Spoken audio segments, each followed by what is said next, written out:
오늘 복된 주일 하나님께서 우리에게 주시는 말씀은 레위기 23장 1절로 4절 말씀과 에베소서 5장 16절 말씀입니다.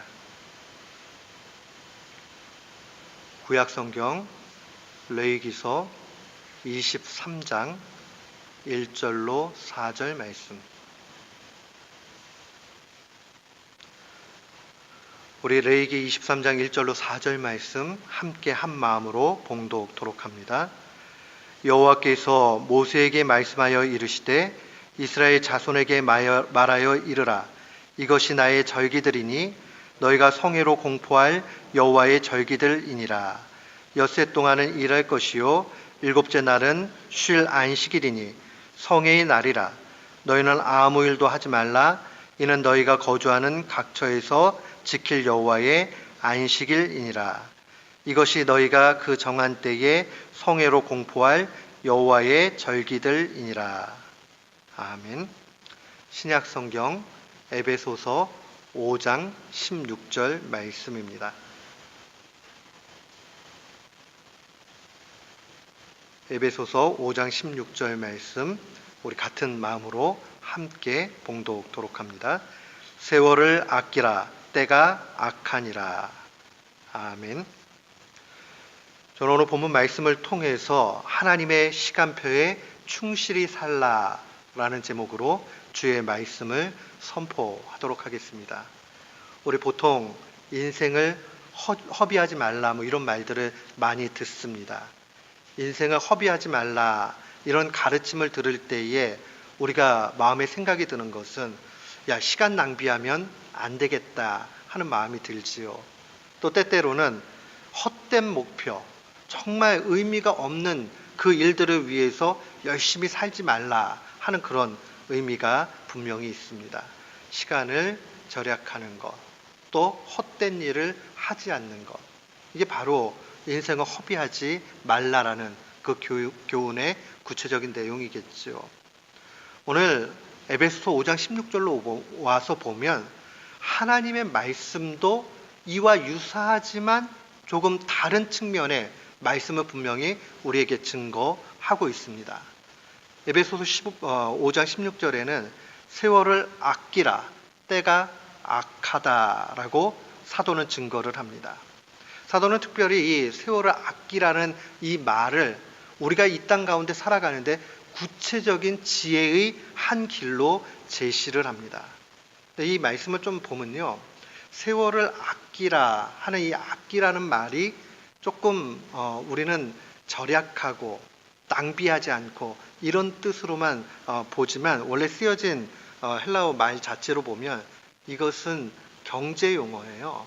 그래서 어떨 때 사용을 하냐면요, 어떤 물건을 사려고 그러면 내가 돈을 지불해야지 살 수 있잖아요. 그런 의미로 사용된 단어입니다.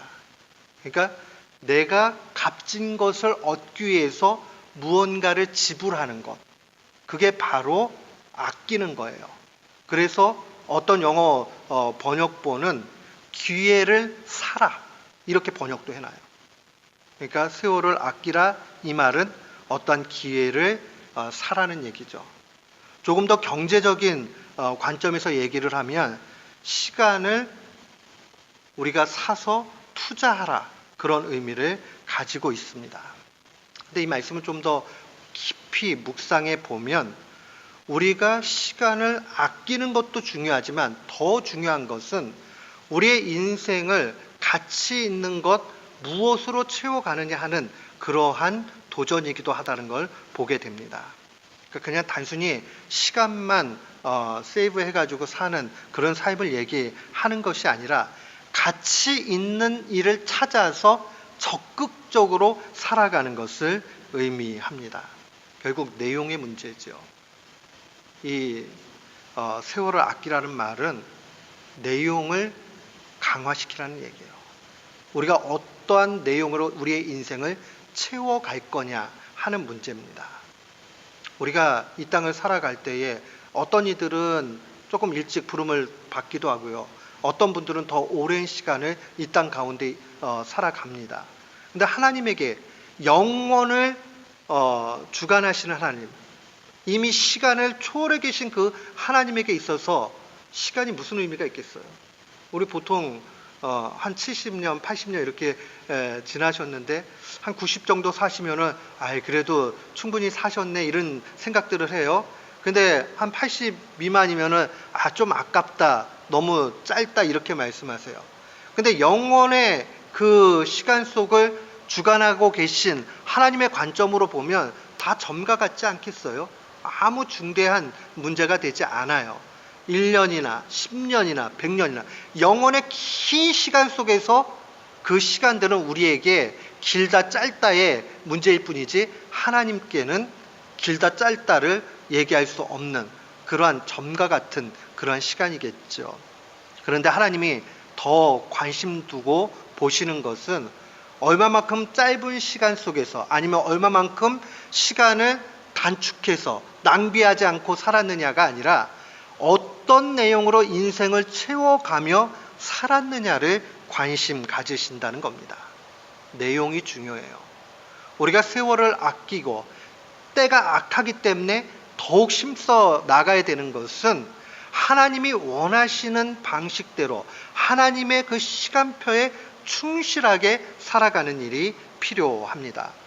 오늘 특별히 레위기 23장을 묵상하면 이 23장 안에서 우리가 어떻게 이 충실한 내용이 꽉 찬 가치 있는 후회가 없는 인생을 살 것인가 하는 것을 발견합니다.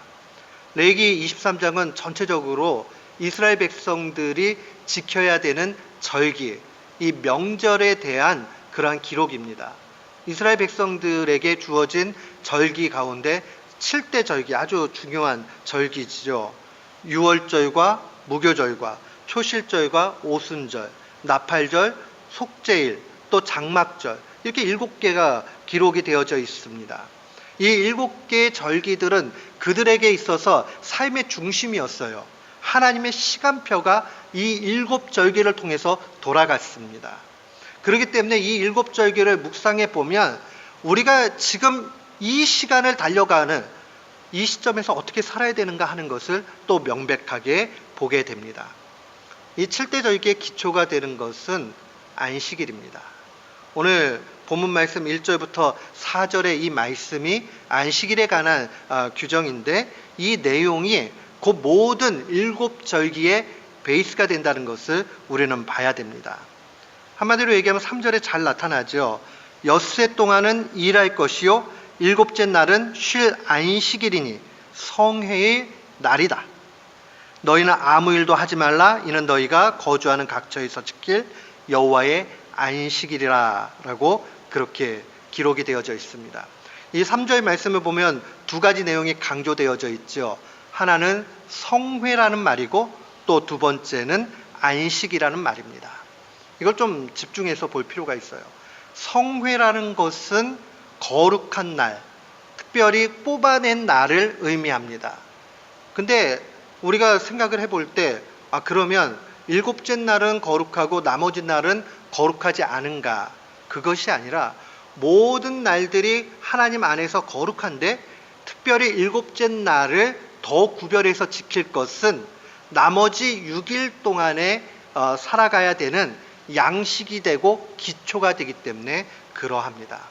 오늘날 우리의 말로 표현을 하면 주일날 우리가 어떻게 보내느냐가 한 주간의 모든 것을 결정한다 이야기해도 과언이 아닙니다. 그래서 혹자는 이렇게 얘기해요. 예배의 승리가 인생의 성공이다 이런 말 하죠. 그러니까 주일날 우리가 어떻게 하나님 앞에 준비되어져 가지고 살아가느냐, 그 성회의 모임들을 어떻게 우리가 귀하게 여기면서 그 시간에서 은혜 받느냐 하는 것이 일주일을 결정하는 거죠. 이 말은 꼭 일주일만 얘기하겠습니까? 우리의 인생의 모든 나날들이 이 일곱째 날을 어떻게 하나님 앞에 드리느냐에 달려있다. 그렇게 이야기할 수 있습니다. 또한 이 일곱째 날의 특별한 의미는 안식이라는 것이 있죠. 안식이라는 것은 참된 쉼을 얘기하죠. 이 쉼이 왜 중요한가? 이것은 바로 이 쉼이라는 것은 원래의 목적을 회복하는 날이다, 이런 의미를 가지고 있어요. 그러니까 우리가 주일날 오면요, 세상의 모든 걱정, 근심, 무거운 짐들이 주일을 통해서 다 회복되는 일들이 필요합니다. 언젠가 그런 예화를 읽은 적이 있어요. 나무를 잘하는 나무꾼 두 사람이 있습니다. 근데 언제나 보면은 이 한 나무꾼이 나무를 훨씬 잘해요. 그래서 옆에 있는 친구가 이렇게 바라보면서 저 친구는 왜 저렇게 잘하지? 오늘은 내가 꼭 이겨야 되겠다. 그러고 열심히 도끼질을 합니다. 근데 그날도 역시나 자기 친구가 훨씬 빠른 시간에 좋은 나무를 베게 됩니다. 왜 그럴까 가만 보니까 이 친구는 언제나 열심히 도끼질을 하다가 중간에 좀 쉬어요. 날도 갈고. 마치 안식일이 우리에게 있어서는 그러한 의미를 가지고 있습니다. 우리가 열심히 6일 동안 일했으니까 7일 때도 더 열심히 일을 해야 되겠다 한다고 우리의 인생이 복되게 가는 것이 아니라 그 시간 동안에 하나님께서 베풀어 주신 은혜와 또한 사랑과 또 하나님께서 내게 요구하시는 걸 다시 한번 바라보면서 원래의 목적대로 생각하면서 가는 것, 그 시간들이 필요하다는 겁니다.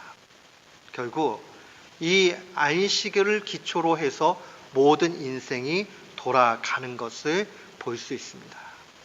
사랑하는 성도 여러분, 우리가 이 7대 절기들을 바라보면서 과연 어떻게 좀 살아야 될까? 주님 앞에 가장 값진 인생은요, 세속적인 가치에서 어떤 목표를 이루어가는 것만은 아닙니다. 그게 뭐 조금 그럴 수도 있어요. 근데 절대로 그것이 우리의 인생의 성공 여부를 결정하지 않습니다. 오히려 하나님 앞에서 가장 가치 있는 일은 좀 다른 측면에 있습니다. 오늘 7째 절기를 우리가 살펴보면 인생에 있어서 가장 가치 있는 일은 두 가지로 요약해서 볼 수 있습니다. 첫 번째는 하나님의 전능하심을 인정하면서 기다리는 겁니다. 여러분, 우리가 신앙생활 하면서요, 하나님의 전능하심을 맛보고 하나님 앞에서 기다릴 수 있다면 그 사람은 정말 값진 인생을 살아가고 있는 겁니다. 하나님의 때를 기다릴 수 있는 사람. 참 재밌어요. 오늘 이 레위기 23장 전체 내용 가운데 아주 반복적이면서 많은 강조점이 나오는 말이 바로 이런 말씀이에요. 7절에 보면 그 첫날에는 너희가 성회로 모이고 아무 노동도 하지 말라. 8절에도 비슷하고 21절, 25절 다 아무 일도 하지 말라라고 얘기합니다. 그 다음에 28절로 31절에 보면요, 더 강하게 이야기합니다. 속죄일에 관한 규례인데 이날에는 어떤 일도 하지 말 것은 너희를 위하여 너희 하나님 여호와 앞에 속죄할 속죄일이 됨이니라. 이날에 스스로 괴롭게 하지 아니하는 자는 그 백성 중에서 끊어질 것이다. 이날에 누구든지 어떤 일이라도 하는 자는 내가 그의 백성 중에서 멸절시키리니 너희는 아무 일도 하지 말라. 이는 너희가 거주하는 각처에서 대대로 지킬 영원한 규례라 라고 얘기합니다. 여기 스스로 괴롭게 한다는 말은 속죄일을 회개하는 것을 얘기합니다. 이 회개하는 일과 이 노동하는 것, 무언가를 하는 것, 이것과 뭔가 연결이 있어요.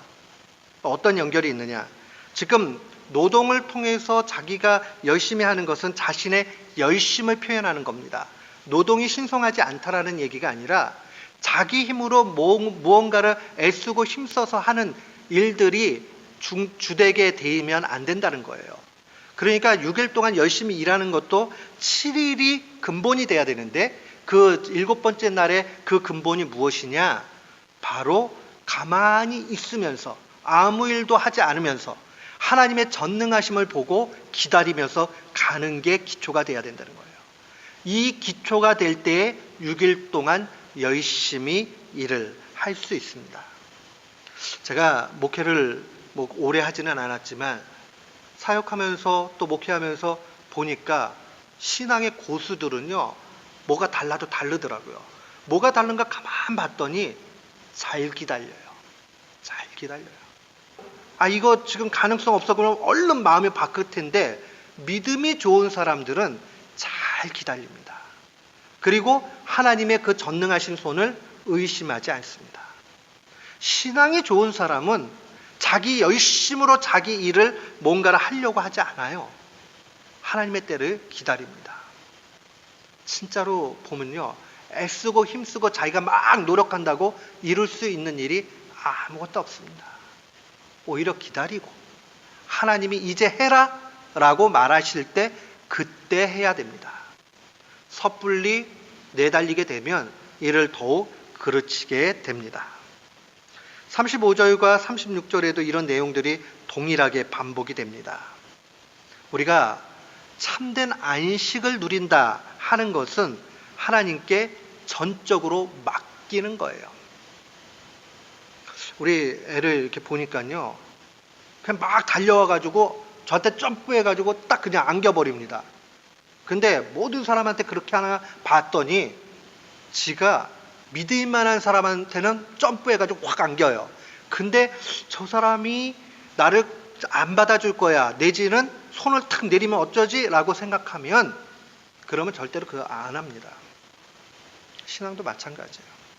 내가 하나님을 진정으로 섬기고 사랑하고 그의 전능하심을 믿고 그러면 기다리게 됩니다.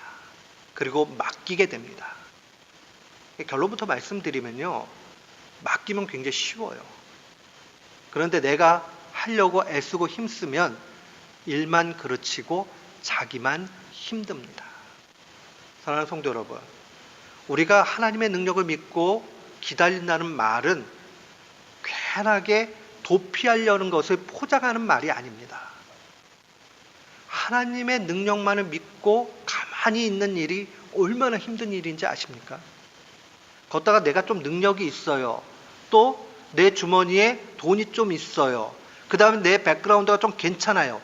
이런 사람이 기다리려고 그러면 더 미칩니다. 왜냐하면 자꾸 그게 생각이 나거든요. 아예 없는 사람은 바랄 바가 없으니까 하늘만 바라보게 되고 조금 더 쉽게 갈 수 있습니다. 근데 무언가가 있으면 정말 힘듭니다. 여러분, 돈이 똑 떨어지면 하나님 앞에 매달리는 게 상대적으로 쉬워요. 그런데 내 어카운트에 돈이 있게 되면요, 하나님 앞에 기도하기보다 그 돈을 인출하는 데에 더 빨리 발이 가기 마련입니다. 기도하지 않죠. 하나님의 전능하심을 믿고 하나님의 때를 기다리고 그렇게 가게 될 때 그 사람은 가장 가치 있는 인생의 일을 하는 것입니다. 우리는 가치 있는 일을 한다 그러면 정말 인류와 모든 문화와 막 이런 거에 공헌을 하고 또 하나님의 나라를 위해서 뭔가 대단한 일을 하고 이렇게 생각을 해요. 그런데 그런 것만이 결단코 훌륭한 일이 아닙니다. 가장 기초가 되고 가장 인생에 있어서 가장 훌륭한 일, 후회가 없는 일은 하나님의 전능하심을 믿고 기다릴 줄 아는 신앙입니다. 이거 빨리 안 되지. 이거 지금 되겠어? 그런 마음이 우리 가운데 언제나 들어오기 마련이에요. 근데 그때마다 하나님의 능력을 믿고 기다리는 게 실력이구나 라고 다짐을 해야 됩니다. 기다릴 줄 아는 사람, 아름다운 사람입니다. 기다릴 줄 아는 사람, 영적인 거인입니다. 기다릴 줄 아는 사람, 하나님의 능력을 실제로 경험할 수 있는 사람입니다. 기다리지 못하면 하나님의 능력을 결단코 경험하지 못합니다. 하나님은 언제나 그렇게 일하세요. 우리 모두는 기다리는 걸 통해서 가장 값진 삶을 주님 앞에 드리는 귀한 성도들 되시기를 축원합니다. 아멘. 우리가 두 번째로 기억을 해야 되는 것, 인생에 있어서 가장 값진 일이 무엇일까? 그것은 바로 예수 그리스도와 동행하는 삶을 사는 겁니다. 예수 그리스도와 동행하는 삶. 오늘 7가지 절기가 나오는데요. 7가지 절기는 결론을 말씀드리면 모두 예수님과 관련된 절기입니다. 왜 7절기를 통해서 이스라엘 백성들이 인생을 살아가야 되느냐? 그거는 그냥 상징적으로 딱 봐도, 실제적으로 봐도 예수 그리스도와 동행하는 삶을 살 때에 가장 복되고 아름답습니다. 6월절은 무엇을 얘기합니까? 이스라엘 백성들이 이집트에 430년 종살이 할 때 마지막 재앙에 장자가 다 죽어나는데 그 믿음 가운데서 문설주와 임방에 어린 양의 피를 바르면 죽음의 사자가 왔다가 다 넘어갔어요. 그게 패스오버, 그 6월절이잖아요. 그런데 이 6월절이 실제로 상징하는 것은 6월절 어린 양이신 예수 그리스도의 보혈이죠. 피지요. 그러니까 6월절을 지킬 때마다 기억을 해야 되는 것은 피 발랐네 하는 게 아니에요. 6월절이 상징하는 것은 예수 그리스도의 십자가의 보혈입니다. 그러니까 늘 우리의 삶 가운데 예수 그리스도의 사랑의 그 확증하심, 누가 십자가에서 죽어주실 수 있는가? 사랑하는 성도 여러분, 제가 설교 중에 몇 번 말씀드린 것 같아요. 저는 옛날에 참 이상했어요. 신문지상에 보면 자기 아버지에게 장기 하나 띄워줬는데 띄워줬다고 막 이렇게 대서특필이 돼요. 그리고 착한 사람이래요.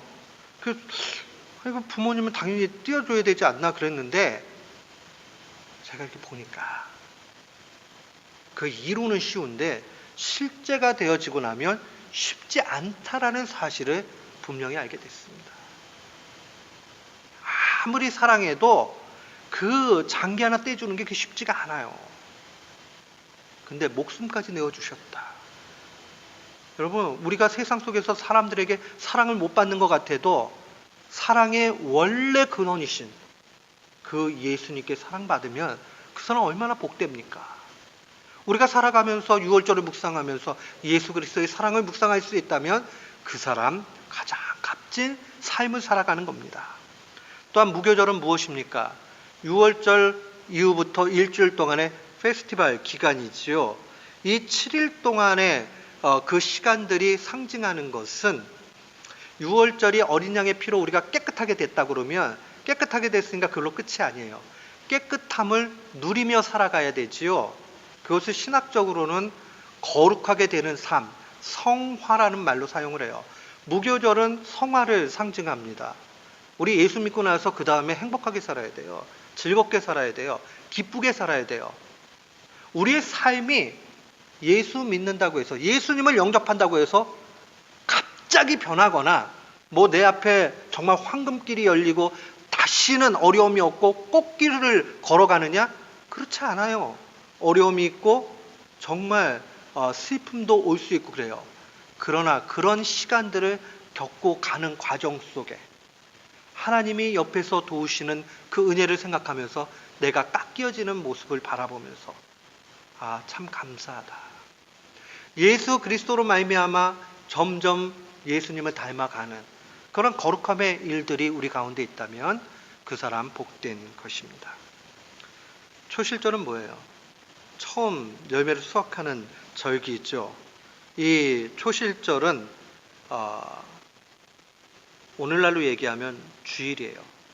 어떻게 되는 거냐면 초실절이 6월절이 금요일날 6월절 어린 양이 되셔서 죽으시고 나서 그 다음에 초실절 이 자체가 되는 때는 주일날입니다. 그러니까 주일날은 주님이 부활하신 날이죠. 그래서 말씀은 증거하기를 부활의 첫 열매가 되셨다라는 말이 초실절을 근거로 하는 얘기입니다. 그러니까 이스라엘 백성들에게 있어서 그때까지는 몰랐을지 모르지만 나중에 예수님의 오심 이후에 죽으심과 부활을 바라보면서 그들이 깨닫게 된 것은 초실절은 예수 그리스도의 부활을 이야기하는 것이구나 하는 것을 그들의 마음속에 간직하는 거예요. 부활이라는 것은요, 우리에게 실제고 감동입니다.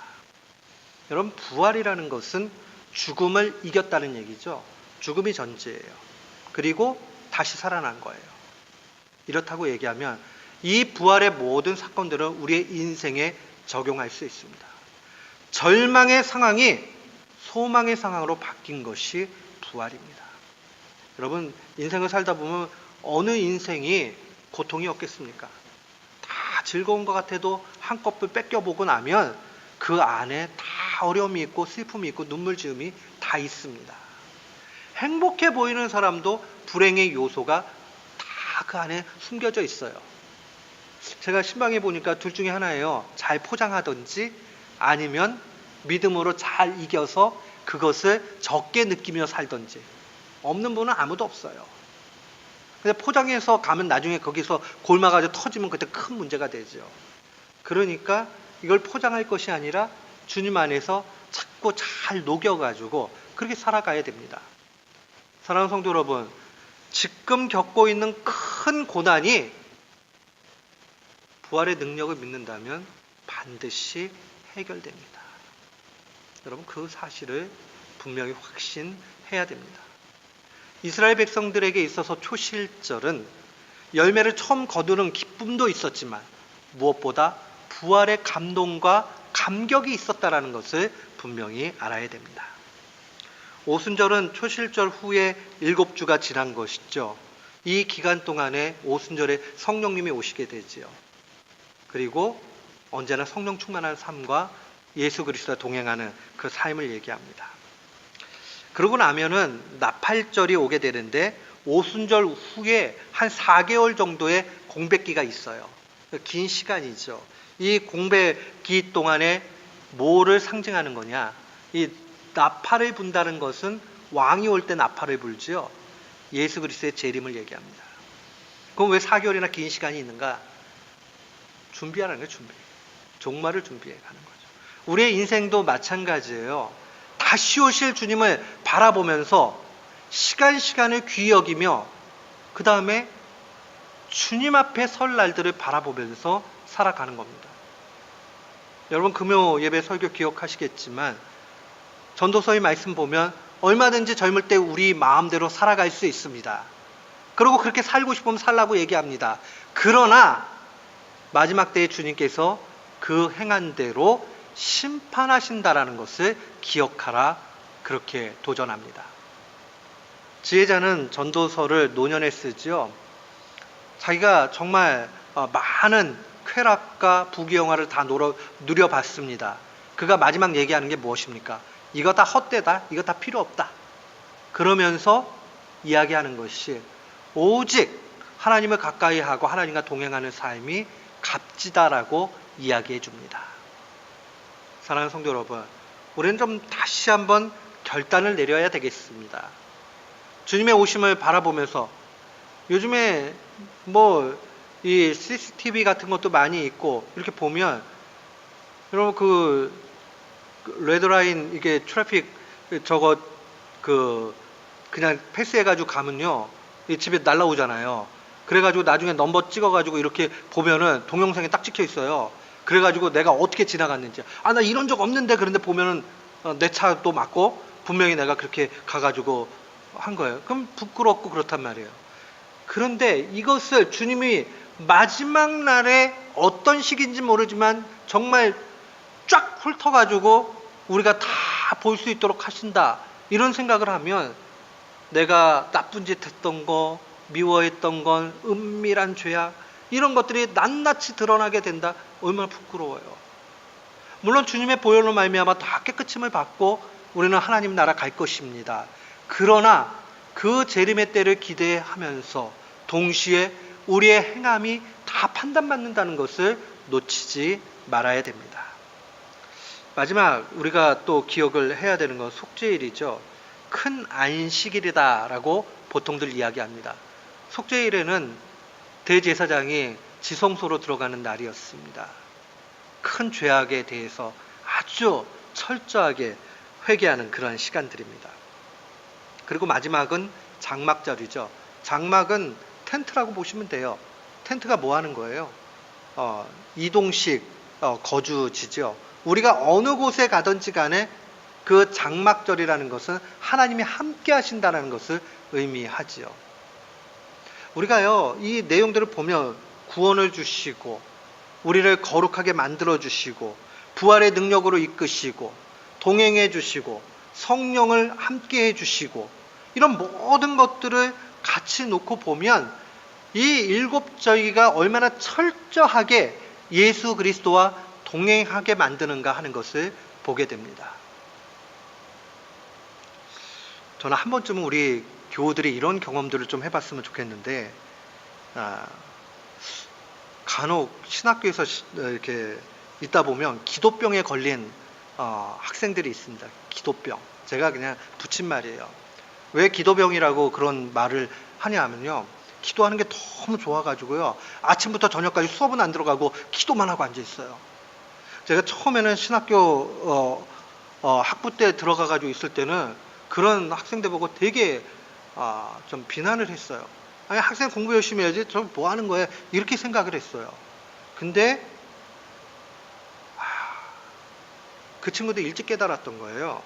기도의 깊이 가운데 들어가면 그게 얼마나 세상이 빼앗을 수 없는 평강과 안식과 기쁨인지를 그 친구들이 알았던 거예요. 물론 이 병이 깊어져 가지고 나중에 그렇게 안 하면 막 불안해지고 뭐 이런 친구들도 있거든요. 이러면 문제지만 한 번쯤은 가볍게, 제가 가볍다라는 말은 이게 막 그 중압감이나 노동같이 여기면서가 아니라 정말 주님과 동행하는 그 시간이 너무 좋아서 깊은 차원으로 들어가는 그 경험이 우리 가운데 있기를 축원합니다. 그렇게 있게 되면 정말 기뻐요. 정말 기뻐요. 24시간 주님을 생각하고 주님과 동행하고 그렇게 가는 일들은 너무나 값집니다. 저는 아주 보수적인 장로교회에서 자라가지고 신학교 처음 들어가지고 되게 갈등이 심했어요. 왜 그러냐면 제가 간 학교는 건전한 교단의 학생들이 다 왔어요. 근데 새벽 예배가 끝나고 나면 촛불 후에 기도를 하는데 다 열심히 기도하는데 저는 한 10분 기도하면 할 게 없는 거예요. 그래가지고 기도하다가 옆에서 이렇게 뭘 기도하나 이렇게 듣기도 하고, 그 다음에 가만히 이렇게 쟤네들은 뭐가 그렇게 간절해가지고 죄를 많이 지었나 아니면 뭐 바랄 게 많은가 그러고 옆에서 이렇게 봤어요. 그랬더니 그게 아니더라고요. 하나님과 깊이 교제하면서 깊은 곳에 들어갔을 때 빼앗기지 않는 평강과 기쁨이 있다는 것을 나중에 한참 지나고 알게 됐습니다. 사랑하는 성도 여러분, 7대 절기가 우리에게 알려주고 있는 것은 바로 그거예요. 예수님과 동행하라. 언제나 예수님과 동행하라 하는 겁니다. 최근에 충격적인 칼럼을 하나 읽었습니다. 아주 건전한 신학을 가지고 있다고 자처하고 계신, 이름 대면 알만한 그러한 목사님입니다. 이분이 한국의 유기성 목사님이 이제 24시간 주님을 묵상하는 운동을 하잖아요. 그걸 이렇게 바라보면서 주님은 묵상하는 대상이 아니다 이러면서 비판을 했어요. 마음이 되게 아팠어요. 왜냐하면 물론 신학적으로 그렇게 비판할 수 있을지도 몰라요. 그런데 한 번쯤 그렇게 해보고 주님을 묵상하는 게 무언지를 좀 알고 그 비판을 했으면 얼마나 좋았을까 하는 생각이 들었습니다. 주님을 24시간 대면하면서 주님이 내 옆에 계심을 늘 기억하면서 주님이 나의 일거수일투족 모든 것을 바라보신다는 것을 생각하면서 살아가게 되면 좌절의 순간에 힘이 나게 되고 절망의 순간에 한 줄기 소망을 보게 되고 내가 죄지을 상황에서도 죄를 멀리할 수 있게 됩니다. 여기에 참다운 기쁨이 있고 삶의 정말 가치를 누리게 됩니다. 저는 우리 교우들이 이 말씀을 듣는 모든 분들이 24시간 주님과 동행하기를 축원합니다. 정말 주님과 동행하는 삶, 그렇게 살게 될 때 가장 가치 있는 일을 살아가는 겁니다. 인생에서 가장 가치 있는 일은 오늘날 사회 현실이 부르짖는 성공주의가 아닙니다. 너 뭐를 이루었니? 업적주의가 아니에요. 우린 자꾸 뭔가를 이루고 뭘 어떻게 했고 하는 그 열매에만 관심이 많습니다. 근데 주님은 우리에게 결단코 네가 이 땅 가운데 뭘 이뤄놨는지를 묻지 않습니다. 너가 얼마만큼 기다렸니? 나를 얼마만큼 의지했니? 네가 정말 예수님과 언제나 동행했니? 이것만 물으시는 거예요. 그러니 우리에게 놓여진 상황들이 다 다르지만 언제나 이 중심으로 살아가야 됩니다. 베들레헴 침례교회 은퇴하신 존 파이퍼 목사님이 2017년도에 한국에 처음 방문을 했습니다. 그래서 2017년도에 그가 이제 늘 주장하고 또 이렇게 조직을 만들어 놓은 그런 선교 일을 하는 데가 디자이어링 갓인데 여기 컨퍼런스를 했어요. 근데 거기서 한국 교회 상황들을 너무 잘 알고 있어요.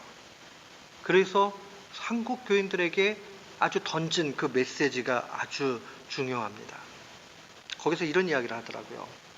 우리는 하나님 자체가 보물이라는 사실을 기억해야 됩니다.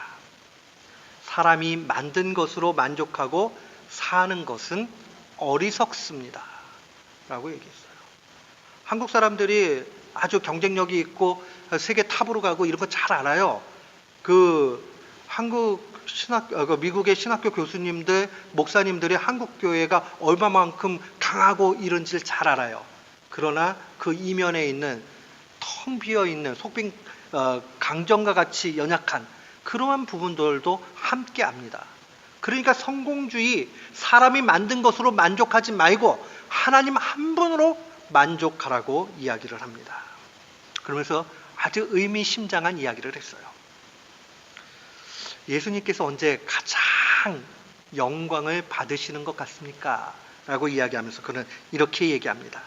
그것은 내 몸으로 예수 그리스도를 통해 만족을 얻을 때, 그때 주님이 가장 큰 영광을 받으신다.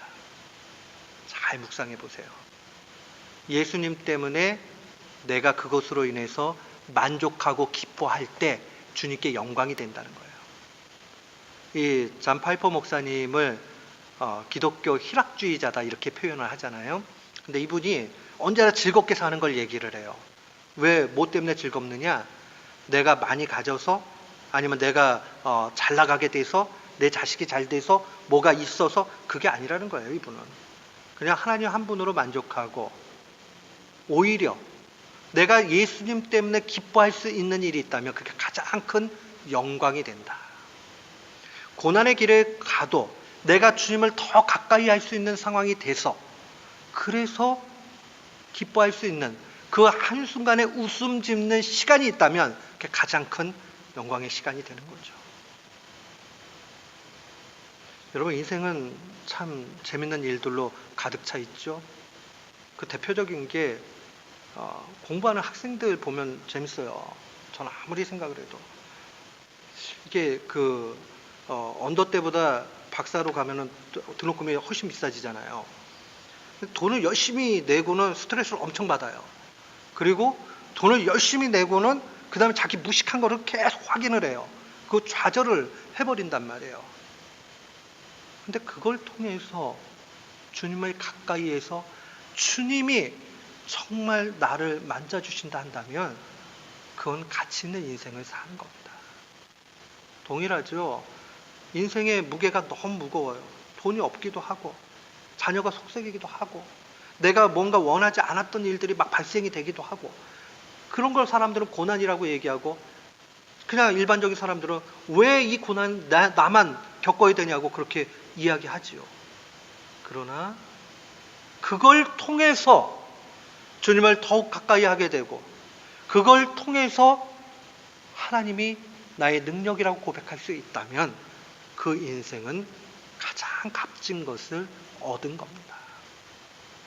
근데 그 고난은 영원하지 않아요.